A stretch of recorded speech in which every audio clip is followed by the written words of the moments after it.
Bien, buenas noches. Vamos a dar inicio a la teoría del día de hoy sobre maduración de linfocitos T y B y su activación.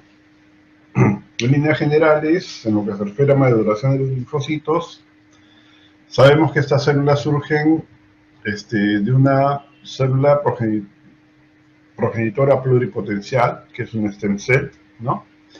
Y las células van a pasar por diferentes estados de maduración, ¿no? Para el caso del linfocito B, tenemos los estados de stem cell, pasa prolinfocito, prelinfocito, célula inmadura y concluye su proceso de maduración en el vaso. En el vaso donde pasa por dos estadios transicionales, el B transicional 1 y el B transicional 2. Para el caso del linfocito T, bueno, el proceso de maduración se va a dar en el timo, como sabemos, y en la corteza tímica va a pasar por los 4 estados doble negativos para después volverse doble positivo, pasar a la corteza profunda e iniciar los procesos de selección, ¿no? La selección positiva y la selección negativa. Hay expresiones moleculares de membrana e intracitoplasmáticas, ¿no? Citoplasmáticas diríamos mejor, que van a caracterizar cada uno de estos estados, ¿ya? Bien, el proceso por el cual vamos a terminar finalmente la formación del linfocito se denomina desarrollo linfocitario, ¿no? Las células, al término de su proceso de desarrollo o de diferenciación, van a expresar un receptor, ¿no? Este receptor es producto de recombinaciones somáticas. Entonces, los receptores que va a expresar cada célula van a tener diferencias, ¿ya? El conjunto de los receptores diferentes lo vamos a denominar repertorio inmune, porque en teoría cada receptor puede reconocer un antígeno diferente en particular. Entonces, si son 100 millones de receptores diferentes, el repertorio inmune tiene un potencial de 100 millones de reconocimientos, ¿no? Algo así. Entonces, los eventos de maduración los vimos en el primer seminario. El stem cell se va a comprometer con generar los linajes T o B. Eso depende de dónde se ubique, si es en el timo T, si es en la médula ósea B. Este proceso de maduración, si queremos tener algún referente, consiste en tener al final el receptor del linfocito formado, ¿no? Entonces, el receptor del linfocito se va a ir expresando sobre la membrana celular, ¿no? Y eso nos va a permitir definir de alguna manera las etapas de la maduración linfocitaria. Para cada paso del proceso, como les dije en su momento también, se va a producir la selección celular, ¿no? Las células que no logran recombinar, las células que no consiguen la expresión molecular que deben tener van a morir, ¿ya? Y aquellas que consiguen superar cada etapa van a proliferar y van a continuar con su proceso de maduración y diferenciación.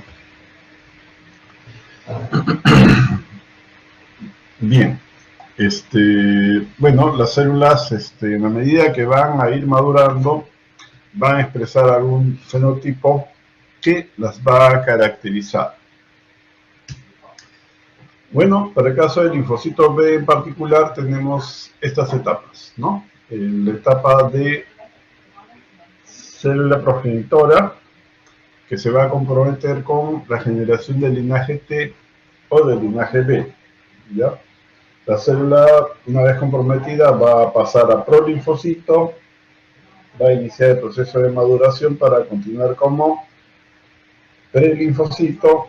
Finalmente vamos a obtener la célula inmadura, que en el caso del linfocito B va a concluir su proceso de maduración en el vaso. ¿Okay?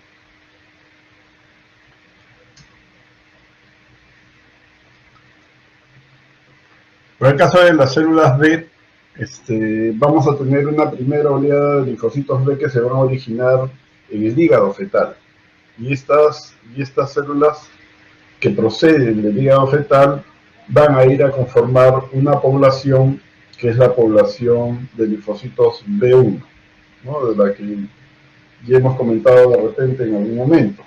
Tiene un tipo de respuesta que se conoce como T independiente.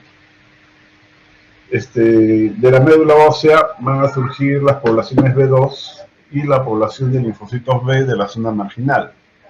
En cambio, los linfocitos T, todos surgen del timo. En cuanto a linfocitos T, vamos a tener dos tipos de poblaciones, dependiendo del receptor que vayan a expresar. Va a haber una población que es la mayoritaria, que expresa un receptor que está conformado por dos cadenas, una cadena alfa y una cadena beta. O sea, son linfocitos T alfa-beta. Y hay otro grupo que el receptor tiene dos cadenas también, pero son cadenas gamma y delta. O sea, son linfocitos T gamma delta. Del progenitor de células T surge también una población de células natural killers. ¿Ya? Bueno, si hay alguna interleuquina que tiene un rol importante, es la interleuquina 7, ¿no? Que es la que va a promover, ¿no?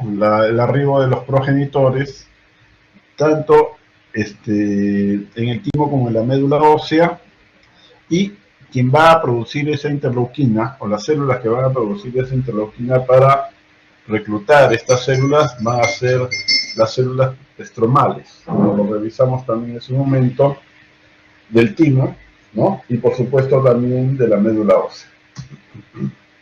Aquí tenemos a la célula pluripotencial o stem cell, que va a dar origen al progenitor linfoide común, y del progenitor linfoide común vamos a tener el linaje B y el linaje T. Del linaje B tenemos las tres poblaciones celulares, ¿no? Los linfocitos B2 o foliculares, que se encuentran preferentemente en los ganglios linfáticos.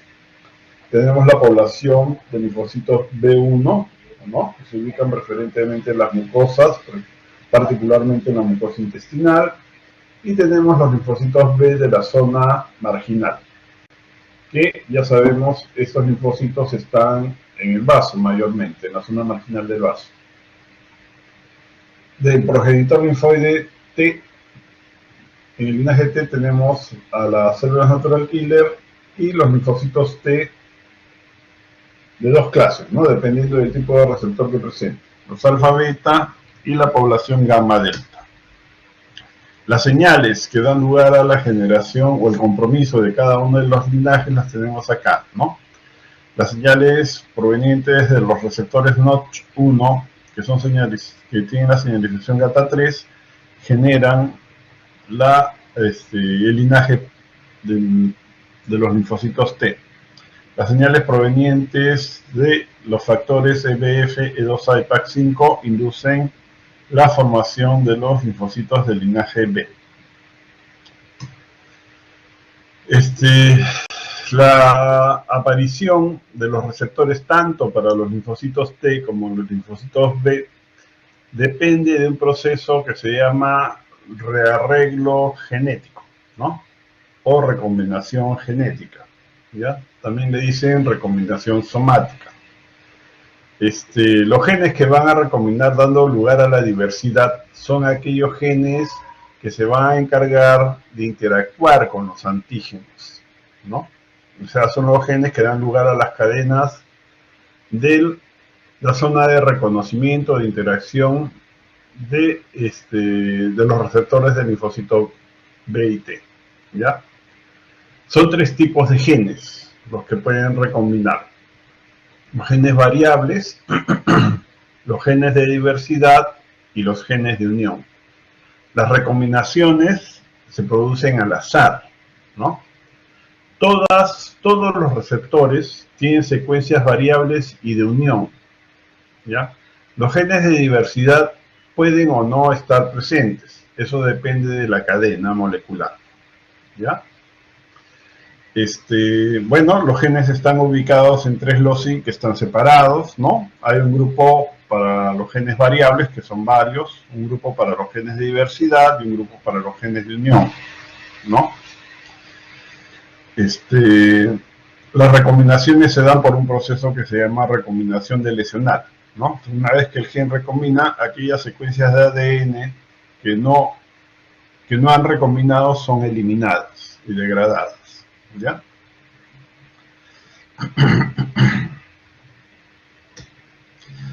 Maduración de los linfocitos T.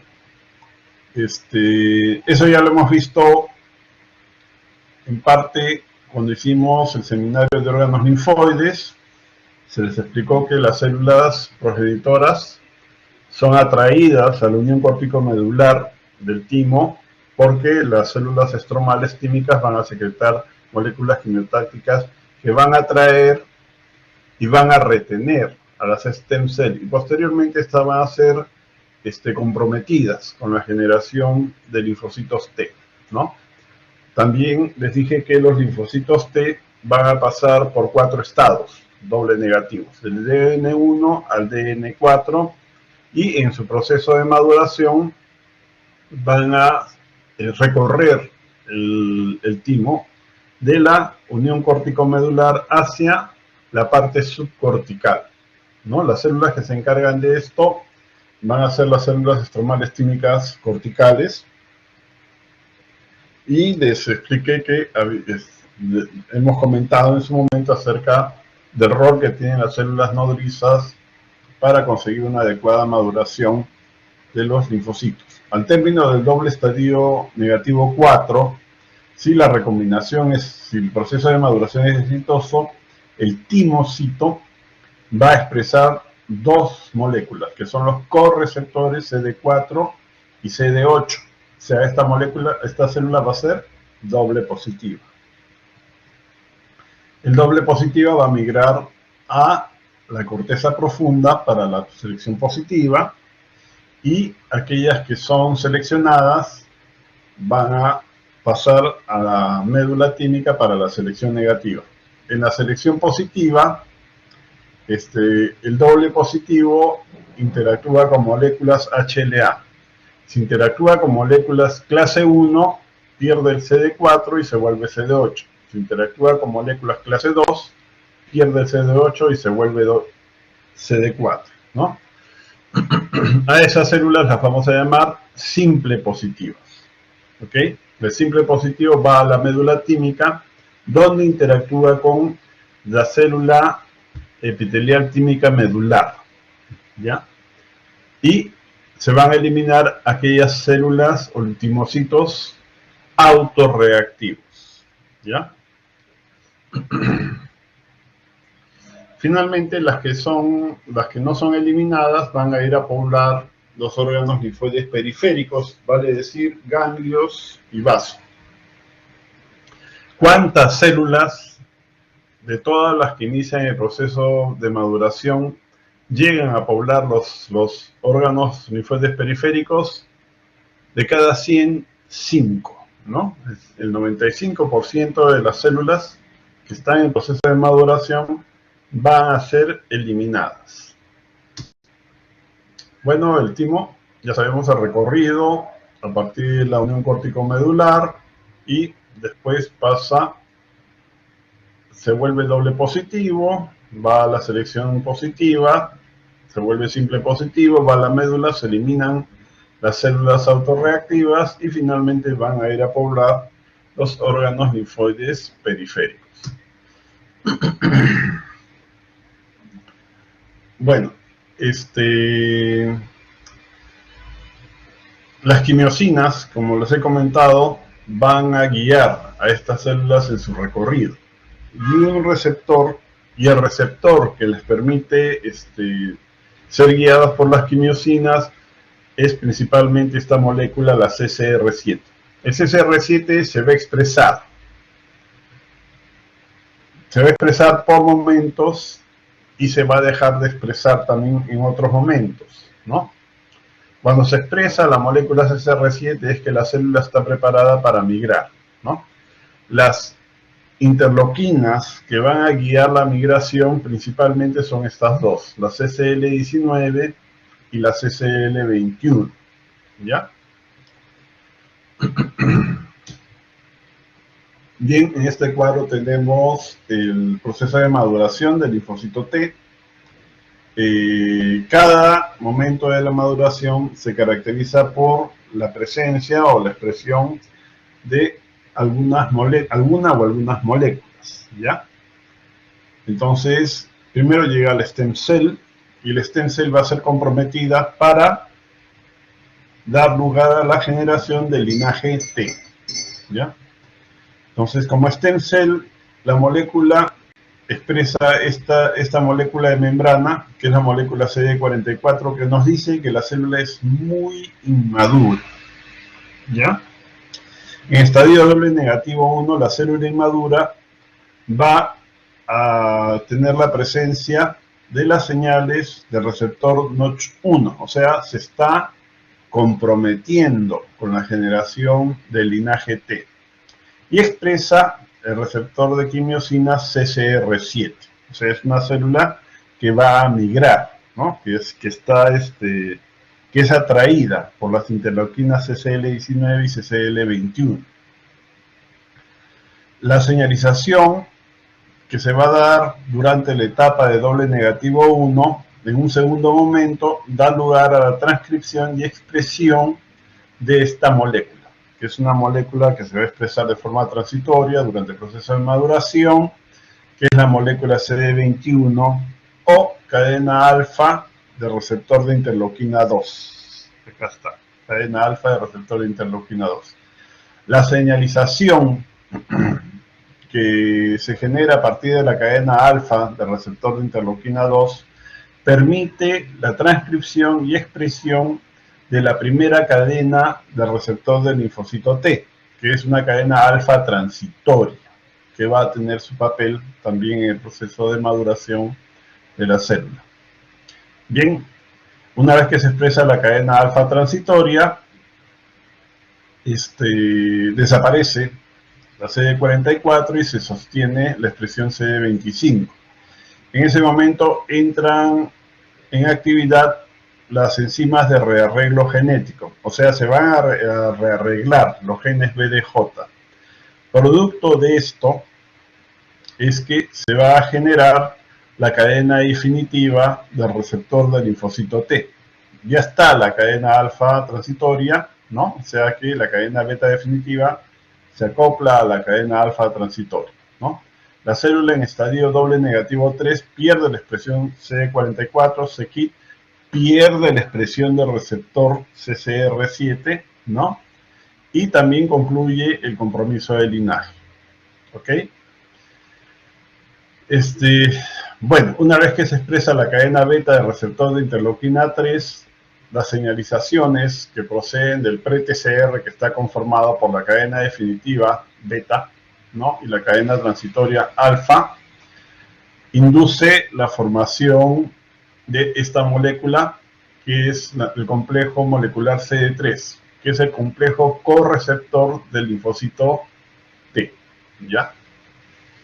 Este complejo correceptor es un complejo de señalización. Cuando se expresa el CD3 junto con el pre-TCR, tenemos que la célula ya está en estadio doble negativo 4. La cadena alfa transitoria continúa señalizando, ¿no?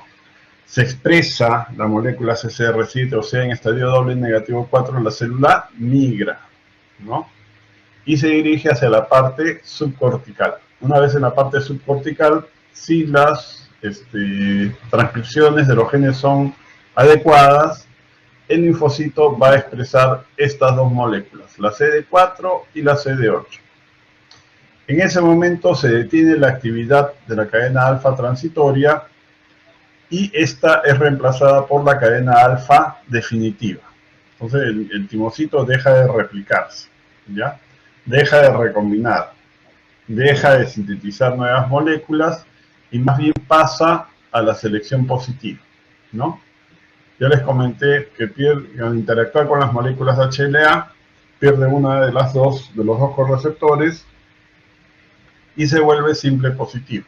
El simple positivo después pasa a la médula tímica para la selección negativa. Bueno, la selección positiva, que ya le he explicado varias veces, trata de... existen varias teorías, ¿no?, que se refieren a la forma como la selección positiva se lleva a cabo. Acá tenemos tres: la estocástica, la instruccional y la del poder de la señal. A la que yo me he referido es la instruccional, ¿no?, que es la más simple y la más sencilla de entender, y es la que piensan que no sucede, ¿ya? Pero para motivos con fines didácticos sí tiene valor. La selección del linfocito T durante la selección positiva, ¿no? Les decía que el timocito es doble positivo, ¿no? Tenemos al CD8 y la molécula CD4, está interactuando con una HLA clase 2, pierde el CD8 y se vuelve CD4 positivo. Si no hay interacciones con las moléculas HLA o las interacciones son fallidas o defectuosas, entonces la célula va a morir por apoptosis. ¿Okay? Y en la selección negativa lo que se evalúa es autorreactividad, ¿no? Si la célula es autorreactiva, es eliminada por apoptosis. En cuanto a la maduración de los linfocitos B, esto se va a dar vamos a tener una oleada, decíamos, que surge del hígado fetal, y otras que va a ser a partir de la médula ósea, ¿ya? Durante la maduración de los linfocitos B, el linfocito B va a pasar por estados de, bueno, primero llega el stem cell, pasa a prolinfocito, prelinfocito, linfocito B inmaduro, y después se va al vaso a concluir su proceso de maduración. La expresión molecular de la célula durante toda la etapa de desarrollo es parecida, y nos vamos a referir principalmente al receptor de membrana, que es una IgM de membrana, ¿no? En primer lugar van a aparecer las cadenas pesadas del IgM y después se van a integrar las cadenas ligeras, ¿ya? Al final, en el vaso, la célula va a terminar expresando una molécula adicional de membrana, que es la inmunoglobulina D. ¿Ok?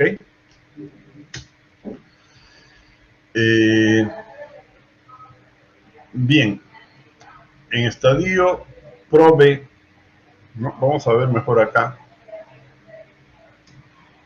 Ya. En el cuadro tenemos en el estado Pro-B, como ven, todas las etapas tienen casi la misma expresión molecular, ¿no? Salvo en el Pro-B, que expresa la molécula CD10, que nos indica que es una célula sumamente inmadura, ¿ya? En estado Pro-B van a entrar en acción las enzimas de rearreglo genético. Son dos: el RAF1, RAF2, y también esta enzima que es la dinucleotidil transferasa terminal. Se van a producir los reordenamientos del locus genético de la cadena pesada de la inmunoglobulina M, o sea, del locus mu, ¿no? Si los rearreglos son exitosos, entonces vamos a tener de que se van a expresar las cadenas pesadas de la inmunoglobulina M sobre la membrana celular. Y ese par de cadenas lo vamos a denominar pre-BCR. Cuando se exprese pre-BCR, el linfocito está en estadio pre-B. Lo que sigue es que se va a activar un gen, que es el gen de la tirosina sinasa de Bruton, ¿no? Que, bueno, además de potenciar la expresión de las cadenas pesadas de la inmunoglobulina M, va a iniciar las recombinaciones de las cadenas ligeras kappa y lambda. Las cadenas ligeras se van a transcribir en un orden determinado, ¿no?, que da lugar a la aparición de un proceso que se llama el de exclusión alélica. Entonces, el orden en que se transcriben las cadenas ligeras es el siguiente: primero las cadenas kappa y después los genes de las cadenas lambda. Hay dos genes kappa y dos genes lambda que proceden de la madre y del padre, ¿no? recombina el primer gen kappa. Si la recombinación es exitosa, se excluye la recombinación de los genes del segundo gen kappa y de los genes lambda. Si fracasa la primera recombinación, se procede con la recombinación del segundo gen kappa, ¿no? Si es exitosa, se excluyen los genes lambda. Si fracasa el segundo gen kappa, se empieza con el primer gen lambda, ¿ya? Si es buena la recombinación, se excluye el último lambda. Si fracasa, bueno, se procede con el segundo lambda. Si fracasan todas las recombinaciones de cadenas ligeras, la célula muere, ¿no? Por muerte apoptósica. Este tipo de recombinación genética hace que la proporción de linfocitos tenga mayoritariamente expresión de cadenas ligeras, o sea, receptores de IgM con cadenas ligeras kappa. 2/3 de los receptores del linfocito B tienen cadenas ligeras kappa. 1/3 tiene cadenas lambda, ¿ya?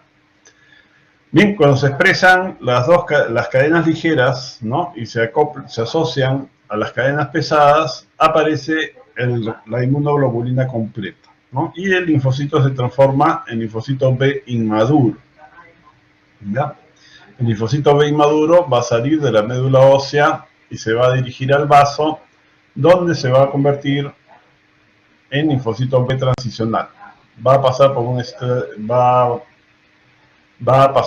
estado B transicional 1. Si es exitoso, va a expresar la inmunoglobulina D de membrana a concentraciones bajas, ¿no? Esta célula posteriormente va a continuar con su proceso de maduración y si se hace de forma exitosa, va a pasar al estado B transicional 2, que se caracteriza por la presencia del correceptor, de moléculas del complejo correceptor. Entre ellas tenemos la molécula CD21, que es el receptor para la molécula C3D de Diana del complemento. También expresa la molécula CD23 y va a expresar las dos moléculas de membrana, la IgM y la IgD, a concentraciones altas. Finalmente, en el estado maduro, bueno, va a disminuir la expresión de IgM de membrana, ¿no? Y la concentración de IgD se va a mantener a concentraciones altas. Bien, entonces las subpoblaciones de linfocitos B vimos que eran de tres subpoblaciones por lo menos, ¿no? Que se las vengo repitiendo varias veces. La B1, que se encuentra principalmente en las mucosas, en la mucosa intestinal. La B2, que son los linfocitos que se van a ubicar en la B2, que son linfocitos que se van a ubicar preferentemente en los ganglios linfáticos, ¿no? En el vaso, o sea, en los órganos linfoides secundarios. Y la tercera es la población de linfocitos B de la zona marginal, de la que hemos comentado un poco cuando hicimos órganos linfoides. Las subpoblaciones de linfocitos B, bien, es lo que le dije, ¿no? Del hígado fetal surge la B1, cuya característica principal es que tiene mucha expresión de inmunoglobulina M de membrana, ¿ya?